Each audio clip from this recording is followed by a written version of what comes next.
குரு சுக்ரன் life astrology.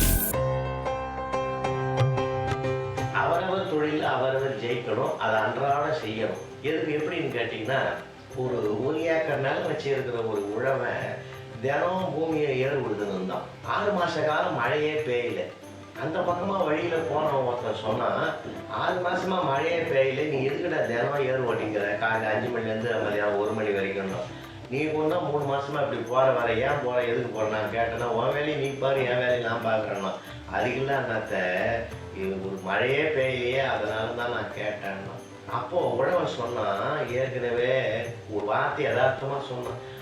ஒரு 5 வருஷத்துக்கு மழையே பெய்யலைன்னு வச்சுக்கடா, இந்த 5 வருஷமா நான் ஏறு ஓட்டாம ஊருக்குள்ள வீட்டுக்குள்ளேயே படுத்துருந்தேன்னா, 5 வருஷத்துக்கு பிறகு ஏறு கலப்பை எட்டாந்தா ஏறு ஓட்டுறது எப்படி, கலப்பை குடிக்கிறது எப்படின்னு என் தொழில் எனக்கு மறந்துடும்டா.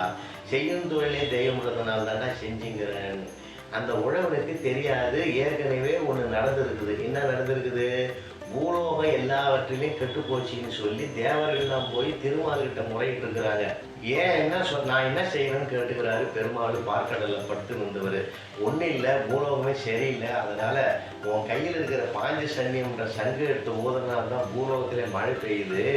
நீ 5 வருஷத்துக்கு ஊதாம ஓரமாக வச்சிரு, நாங்கள் 5 வருஷத்துக்கு பிறகு வந்து சொல்கிறோம், அந்த சங்கு எடுத்து ஊதுன்னு சொல்லியிருக்கிறாங்க. இப்போ இந்த உழவாசை பேசினது பெருமாளுக்கு கேட்டது. டக்குன்னு என்ன பண்ணாரு, 3வது மாசமே எடுத்து சங்கை ஊதி விட்டாரு. பூமியில வெள்ளம் ஓடுது. தேவரெல்லாம் வந்து கேட்டாங்களாம், நாங்கள் தான் 5 வருஷத்துக்கு ஊதக்கூடாதுன்னு சொன்னோமே, எதுக்கு 3 மாதத்துல ஊதனடா? போங்க அவங்க வேலையை பார்த்துன்னு. நான் பூலோகத்துல ஒரு உழவன் பேசுனது என் காதல விழுந்தது. 5 வருஷத்துக்கு பிறகு இந்த சங்கை எடுத்தேன், நான் எப்படி ஊதுறது? என் தொழில் எனக்கு மறந்துடும்டா. அதனால அவன் ஏற தினம் ஓட்டுற மாதிரி நானும் தினம் ஊதணும்டான்னு சொல்லி, தினம் நம்முடைய தொழிலை செய்யறவனுக்கு ஒரு நாள் அதற்கும் வணக்கம் செலுத்தணுன்ற ஒரு வாழ்க்கை மேம்பாட்டை சொல்லி கொடுப்பது தான் ஆயுத பூஜை.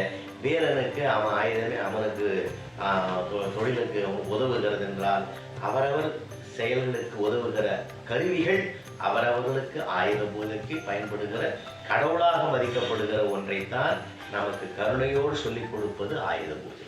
குரு சுக்ரன் லைஃப் அஸ்ட்ராலஜி.